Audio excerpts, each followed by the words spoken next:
आज इतना सारा प्यार है, इतना प्यार तो मतलब There are multiple of them, but I don't think I.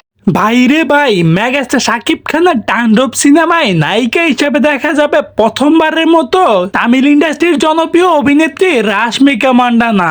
হ্যাঁ, আপনি ঠিকই শুনেছেন। বিস্তারিত জানতে সম্পূর্ণ ভিডিওটি দেখতে থাকুন। Bano all good. রিসেন্টলি একটা ইন্টারভিউর মধ্যে তাণ্ডব সিনেমার পরিচালক রায়ান রাফি বলেন যে তাণ্ডব সিনেমার গল্প অনুযায়ী মেগাস্টার শাকিব খানের পাশে রাশমিকা থাকলে ফুটে উঠবে। সো দর্শক, একই স্ক্রিনে মেগাস্টার শাকিব খান এবং রাশমিকা মান্ডানার জুটি আপনাদের কেমন লাগবে জানিয়ে দিন ব্যক্তিগত মতামতটি আমার কমেন্ট বক্সে। সো দর্শক, আজকের এই ভিডিওটি এই পর্যন্তই। যদি ভিডিওটি ভালো লাগে থাকে তাহলে ভিডিওতে একটা লাইক, একটা কমেন্ট আর অবশ্যই চ্যানেলটি সাবস্ক্রাইব করে রাখবেন পরবর্তী ভিডিওর জন্য।